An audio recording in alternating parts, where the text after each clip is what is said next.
السلام علیکم ناظرین گرامی، مصر کے فرعون کو عام طور پر ایک طلسماتی بادشاہ کے روپ میں پیش کیا جاتا ہے اور دیو مالائی کہانیوں اور دیگر تذکروں میں بھی اسے بہت ہی ہیبت اور جلال والا فرعون ظاہر کیا جاتا ہے۔ لیکن ایک طویل سائنسی تحقیق کے بعد اس کی اصلیت دنیا کے سامنے آ چکی ہے۔ ماہرین آثار قدیمہ، تاریخ دانوں اور سائنسدانوں نے مل کر کافی عرصے کی تحقیق کے بعد یہ بات ہم پر آیا کی ہے۔ ناظرین گرامی، 1922 میں اس فرعون کا مقبرہ دریافت ہونے کے بعد پے در پے ایسی دریافتیں ہوئیں جنہوں نے دنیا کو حیران کر دیا۔ حال ہی میں اس کے مقبرے کے اندر ہی ایک خفیہ مقبرے کا انکشاف ہوا اور اب تحقیق کاروں نے ایک نیا انکشاف کرتے ہوئے بتایا کہ توتی خامند کو بچپن میں دودھ پلانے والی خاتون دراصل کوئی اور نہیں بلکہ اس کی اپنی بڑی بہن تھی۔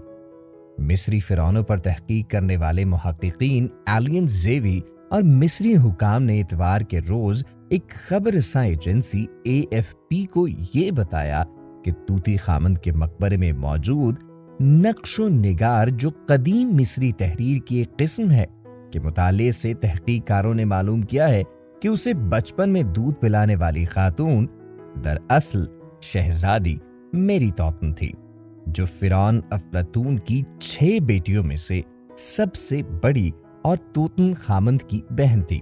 اس کے ساتھ ساتھ تحقیق کاروں نے شہزادی میری توتن کا مقبرہ بھی دریافت کیا ہے، البتہ اس کی ممی تاحال دریافت نہیں ہوئی۔ ماہرین مصریات مزید دریافتوں کے لیے توتن خامند کے مقبرے کے نقش و نگار سے مزین دیواروں کے پیچھے موجود خفیہ مقبروں کی تلاش کر رہے ہیں۔ انہی خفیہ مقبروں میں توتن خامند کی ماں ملکہ نفرتینی کا مقبرہ ملنے کی توقع بھی ظاہر کی جا رہی ہے۔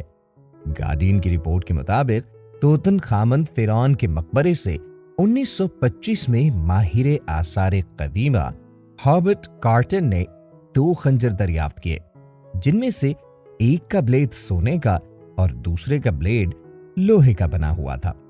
لوہے کے بلیڈ کا دستہ سونے کا ہے، جس کے اوپر نقش و نگار اور بھیڑیے کی تصویر بنی ہوئی ہے۔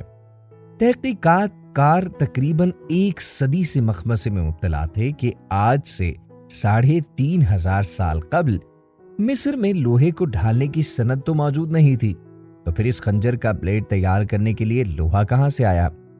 ماہرین یہ بات جانتے ہیں کہ تانبے، کانسی اور سونے جیسی دھاتوں سے اشیاء بنانے کا عمل جو ہے وہ ہزاروں سال سے جاری ہے، لیکن لوہے سے ہتھیاروں اور دیگر اوزاروں کی تیاری بہت بعد کے دور میں شروع ہوئی۔ حال ہی میں اطالوی اور مصری کی ایک مشترکہ تحقیق میں پہلی بار یہ انکشاف ہوا ہے کہ فرعون کے خنجر میں لگا لوہا اس دنیا کا نہیں ہے بلکہ خلا سے آیا ہے۔ سائنسدانوں کا یہ کہنا ہے کہ عام لوہے کے برعکس اس میں نکل نامی دھات کی مقدار بہت زیادہ ہے، جو یہ ظاہر کرتی ہے کہ یہ شہاب ثاقب کی صورت میں خلا سے زمین پر گرا۔ اس نظریے کی تصدیق کے لیے بحیرہ احمر کے ساحل پر 2000 کلومیٹر کے علاقے میں جب تلاش کا عمل شروع کیا تو شہاب ثاقب کے کچھ مزید ٹکڑے دریافت ہوئے، جن میں نکل دھات کی مقدار وہی تھی جو فرعون کے خنجر میں استعمال ہونے والے لوہے میں تھی۔ تحقیق کاروں نے اس دریافت کو حال ہی میں ایک تحقیقی مقالے کی صورت میں سائنسی جریدے میٹرکس اینڈ پیلنٹری سائنس میں بھی شائع کیا ہے۔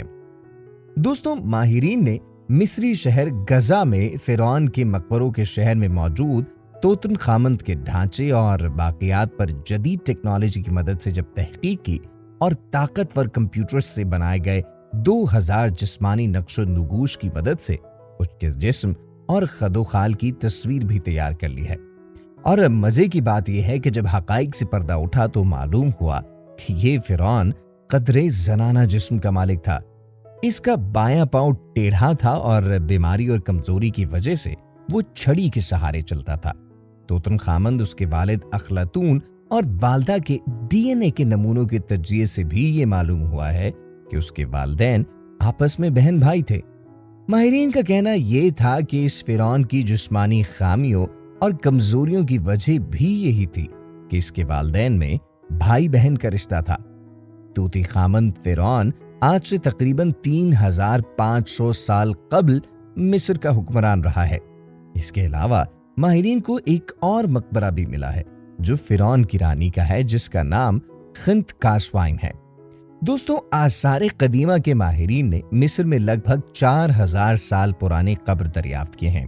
آثار قدیمہ کی ٹیم کے مطابق یہ قبر فرعون کے شاہی گھرانے کی ایک ایسی رانی کی ہے جو مقبرے کی دریافت سے پہلے تاریخ میں نامعلوم تھی۔ مصری حکام کا یہ کہنا ہے کہ یہ مقبرہ مصر کے دارالحکومت قاہرہ کے جنوب مغرب میں 32 کلومیٹر کی دوری پر واقع قدیم ریاست ابو سر کے سب سے بڑے قبرستان سے دریافت ہوا ہے، جو فرعون کی 5ویں نسل کے گھرانے سے منسوب کیا جاتا ہے۔ ابو سر قدائم مصر کے دارالحکومت منفیس کا شاہی قبرستان تھا۔ یہاں فرعون نفرفری کا احرام ہے، جس نے 4500 سال قبل مسیح مصر میں حکومت کی تھی۔ یہ دریافت شدہ کور فرعون نفرفری کے مقبرے کے احاطے میں ملی ہے، جس کے بارے میں کہا یہ جاتا ہے کہ یہ فرعون نفرفری کی بیوی کا مقبرہ بھی ہو سکتا ہے۔ فرانس پریس ایجنسی کے مطابق مصر کے وزراء آثار قدیمہ مندوز المتی نے اپنے بیان میں کہا کہ یہ مقبرہ فرعون کی رانی کا ہے، جس کا نام ختنہ کاسواو ہے۔ رانی کا نام اور لقب قبر کی اندرونی دیوار پر کنندہ ہے۔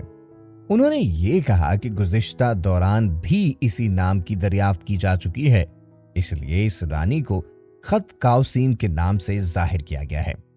خیال یہ ظاہر کیا جا رہا ہے کہ رانی کا نام مقبرہ تعمیر کرنے والے ہنر مندوں نے دیوار کندہ کیا تھا۔ الدمتی کا کہنا ہے کہ یہ پہلا موقع ہے جب ہم اس رانی کا نام دریافت کر رہے ہیں، جو اپنے مقبرے کی دریافت سے پہلے تک نامعلوم تھی۔ الدمتی نے مزید یہ بھی کہا ہے کہ اس مقبرے کی دریافت سے ہمیں 5ویں نسل کے شاہی گھرانوں کی کچھ پوشیدہ پہلوؤں سے بھی آگاہی حاصل ہوئی، جس میں فرعون کی 4تھی نسل کے ساتھ مل کر پہلے اہرام مصر کی تعمیر کا مشاہدہ کیا گیا ہے۔ مصری نوادرات کی صدارت کے بعد ایک عہدیدار کا یہ کہنا ہے کہ یہ قبر 3000 قبل مسیح میں فرعون کے 5ویں نسل کے گھرانوں کے درمیان معلوم ہوتی ہے۔ ماہرین کو مقبرے کی دریافت کے ساتھ 30 برتن بھی ملے ہیں، جن میں سے 24 چونے کے پتھر اور 6 تانبے کے برتن تھے۔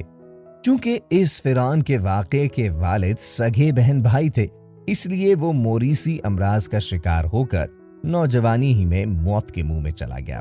اس کی ممیوں اور اس سے متعلق دیگر دستاویزات کی کمپیوٹر تصاویر کو جوڑ کر جب ان کا پوسٹ مارٹم کیا گیا اور اس کی شخصیت کے نئے خد و خال وضع کرنے کی کوشش کی گئی ہے، ماہرین نے اس کے خاندان کا جنیاتی تجزیہ بھی کیا ہے، جس کے مطابق اس کی ماں کوئی اور عورت نہیں بلکہ اس کے والد کی سگی بہن تھی۔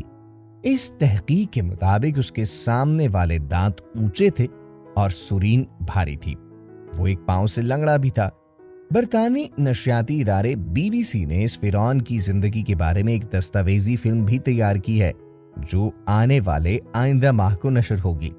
محققین کا یہ کہنا ہے دوستوں کہ مصر کے اس مشہور فرعون نے شاید وہ شاندار زندگی نہیں گزاری ہوگی جس کا اندازہ اس کی شاہانہ تدفین اور دوسرے تاریخی ریکارڈ سے ہوتا ہے۔